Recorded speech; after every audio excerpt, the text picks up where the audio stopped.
প্রতিদিন খবরে চোখ রাখলেই মনটা ভারী হয়ে ওঠে, চোখ ঝাপসা হয়। এমন একটি দিন কি কাটে যে গাড়ির চাকায় পিষ্ট হয়ে মানুষ মারা যায় না?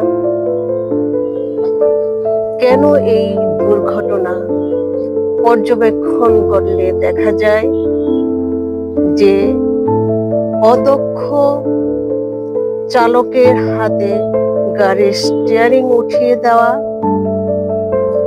অপরিকল্পিত রাস্তাঘাট নির্মাণ, প্রতিযোগিতামূলক গাড়ি ওভারটেক করা,